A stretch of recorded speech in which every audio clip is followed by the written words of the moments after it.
Had I actually known what was in a vape, I would have never started in the first place. If he thinks I can do it as a natural athlete, then I will. Small biceps. It's an illusion. So today you won a figure overall champion title. You got offered a pro card. You won a sports model overall champion title. And in the last 2 weeks, you've done how much training? No training at all. Tell me about your prep this time. Oh, this time around, my prep was amazing to begin with. Yes. Super amazing. As we were going through it, I was actually shredding too quickly. It all came crashing to a massive halt 3 weeks ago. 3 weeks ago, I was lying in bed just resting, eating my asparagus and chicken. I got up and I went to the bathroom feeling like I was going to throw up. And I stood in the doorway of the bathroom and I looked my mother dead in the eyes and I said, I don't feel great. And what had happened was I had a simulated heart attack. And what does that mean? What does simulated mean? So simulated means it wasn't actually real, but my brain made everything feel like I was having a heart attack. My blood pressure spiked, my heart rate went from just under 60 to over 140 the last time we checked it in like a minute. In about a minute, I was drenched in sweat, sitting on the floor in a little puddle while my parents were rushing around going, what do we do? And I just had to stay calm, low to the ground. I had pain going up and down my left arm. I dragged myself down the stairs. We opened the door. I got some airflow in. And it ended up being a massive panic attack. Okay. And then by the time we were at the hospital, they're going, why are you here? You're perfect. That was not perfect. It was terrifying. The next day, I'm sitting in bed eating my asparagus and chicken. And I had a simulated seizure. And I'm lying there convulsing to the point where Mum was holding down my legs so that I wouldn't violently shake myself off the bed, I guess. It wasn't as quick as the heart attack one, and then off to the hospital again, frequent flyer points, collect them all up. And they admitted me that time and pretty much said, you are having panic attacks. This is not real, it's in your head. All of a sudden, I thought my prep was over. I thought everything was over because I had to give up caffeine. I had to give up going to the gym and raising my blood pressure and my heart rate and my cortisol levels. I had to give up everything. I was admitted to the psychiatric ward and I lived in the psychiatric ward for 4 days. By the time the hospital got to me and I'd seen the psychiatrist, he goes, you are suffering from the most incredible amount of PTSD. And in my life, that makes sense. A lot of that makes sense. I have been through more than you could possibly imagine, to the point where I, 5 years ago, identified my best friend's body at the mall. After that, it was blood poisoning from mold in my apartment. Yes. And I was vomiting 30 to 50 times every single day for 2 years straight. I am what you call a textbook mesomorph. Once you get me weight training, I go poof. And the amount of people that come up to me and say, are you a natural athlete? Yes. And I will safely say, Thank you. yes, Yeah. I am a natural athlete. And because of everything I've gone through, I'm never going to be an unnatural athlete. I know what all this means, but I considered actually stepping down from figure after winning the pro card and aiming for fitness agility with IFBB, but now that I've got it, if he thinks I can do it as a natural athlete, then I will. Yeah. It's no easy feat, especially when your body starts telling you can't. And we know why the panic attacks happen. And it's actually because, albeit healthy, I smoked vapes. And had I actually known what was in a vape, I would have never started in the first place. What made you start? Stress. I worked in hospitality and it was a very stressful thing, and I was smoking nicotine-free vapes because of the flavour, and I'm like, okay, well, I have a sweet tooth, I can't just be eating lollies all the time because I'm a competitor. Yes. I want to become the face of anti-vapes. I want to be that person who stands in front of everyone and says, you know what? If you want to smoke, I hope you know that there's formaldehyde, nickel, lead, rat poison, weed killer, fog gas liquid. All of that is in a pretty little package. And I'm thinking I'm actually doing really well. You know, I've cut down, I'm not smoking anymore, I'm doing all this exercise, old O2, dopamine, serotonin, all of these good things going into me. And then out of nowhere, it was like I was hit by a bus. And so we came home from the hospital, we got every single vape, and we went straight in the mid. And we went out and we bought nicotine patches. And I've been on step 1 nicotine patch. I'm almost done with the step 1s. Then I'll move on to step 2, which is slightly lower dosages. And then I'll move on to step 3, slightly lower dosages again. It like halves as you go along. Yep. And then by Christmas, it's done. And I will never, ever touch one again. How long did you vape for in total? 5 years. 5. So it's since your friend? Is that when it started? Yeah. The stress of going through losing your friend. So do you feel like you never quite dealt with that stress? My parents were actually overseas at the time. I was alone. Yep. I was alone, and he was going through a bad time in his life, and I was always there for him. Did you have feelings that did you know that he was not well beforehand? No. So this was all a surprise? I knew he was going through something really tough. Yeah. I knew he was going through a really rough patch in his life. And I was there for him, advising him, always there for him. Always, always, always. And what is it like to lose someone like that? I've lost 3 people now. So I have 3 mustaches on my fingers. The first mustache I lost when just after high school. The second one was a very close family friend of ours. And the third one was my best friend. All in different ways. They all did it in different ways. And every year I want to be a part of November. I'm a female. I can't grow a mustache. But I can sure as hell get one tattooed on me. That's right. So today you won a figure overall champion title. You got offered a pro card. You won a sports model overall champion title.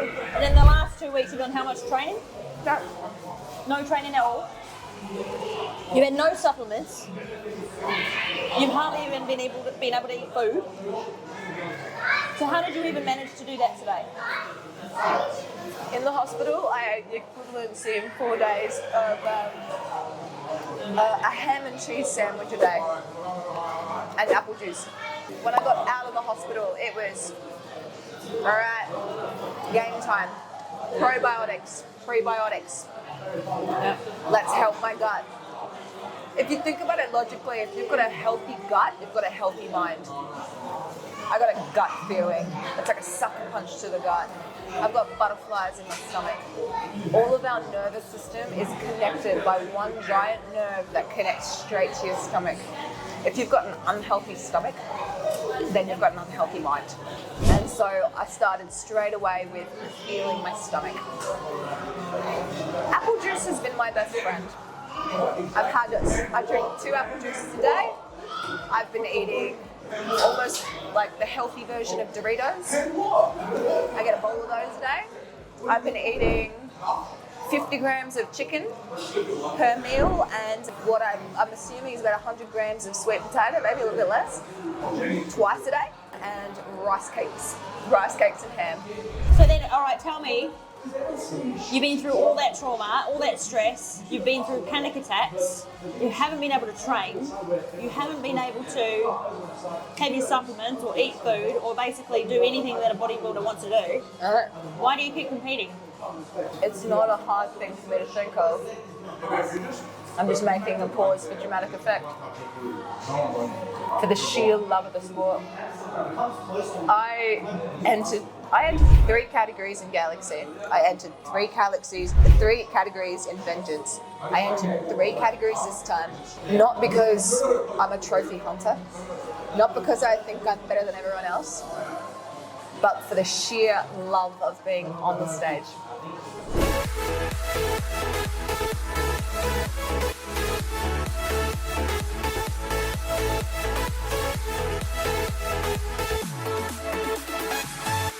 I'm a figure competitor. I've wanted to be a figure competitor since I first said to my first ever coach, I want to do figure. And she goes, a bit small. Make me bigger. Yeah, that's what we train for, right? Make me bigger. Well, I found a new coach, Stacey Steiner, and she is IFBB Pro. And she literally said to me, I care more about your health than anything else. I care more about your hormones. If you need to rest, you rest, you don't train. If your body needs a break, you don't go to that gym. You get a massage. Take care of yourself before you train. I value sleep before your cardio. And I was just like, you're perfect. You're perfect the way you are, never change. And she took me under her wing for Galaxy.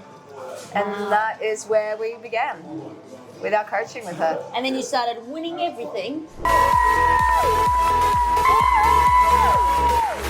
Results do the talking, don't they? Speaks volumes. Absolutely. Absolutely. But win or lose, it's getting onto the stage. It's not about winning or losing, it's about the sport and being a sportsman.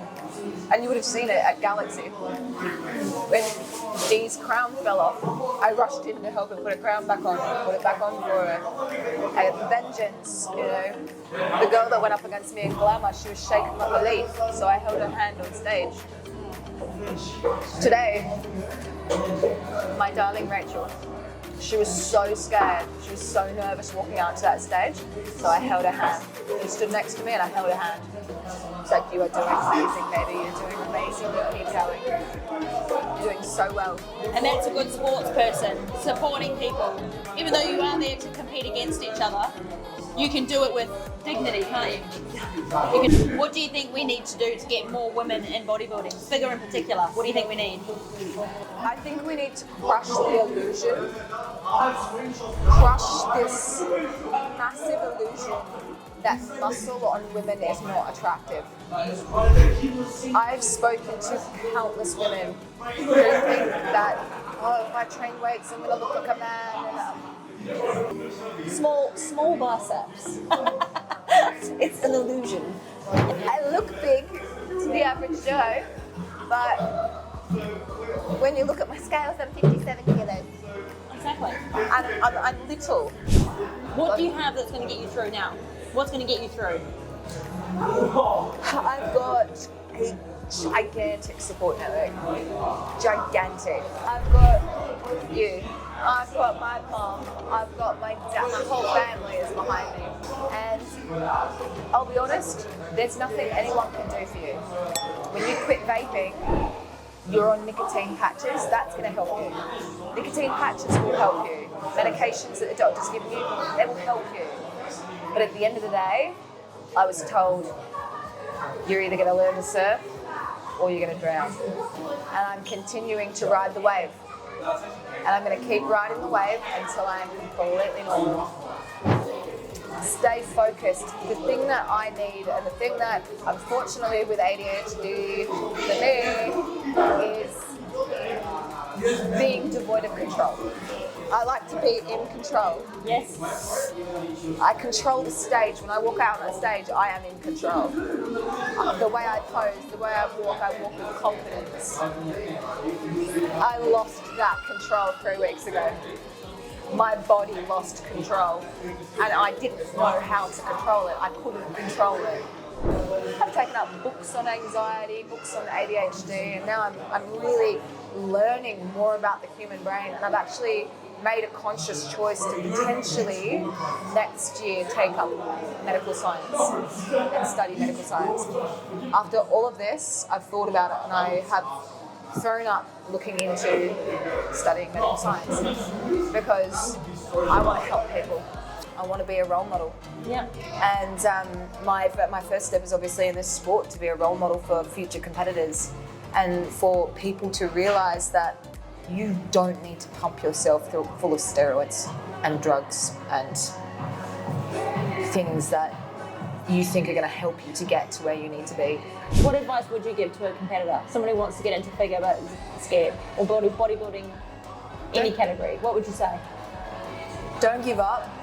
Work hard. Do it the right way. Your body is not meant for these chemicals. Reach your genetic potential before you even try a substance like that. Because nowadays I'm seeing babies, 18-year-olds, 19-year-olds, 23-year-olds. Who don't even have muscle maturity yet. That are just pumping into themselves to get bigger and bigger and bigger because they want to compete. And I'm going, you're a baby. You need to try. You need to do the work for years and years and years. Yes. To know whether you can even grow muscle naturally. I know you want it, and I know you want it now, but yeah, don't do that. But I like the build up. So if you take something to make it happen sooner, you've cheated yourself with the best part. The work. Yes. The work to get there to me is the best part. It's fucking 5 years of hard work. Exactly.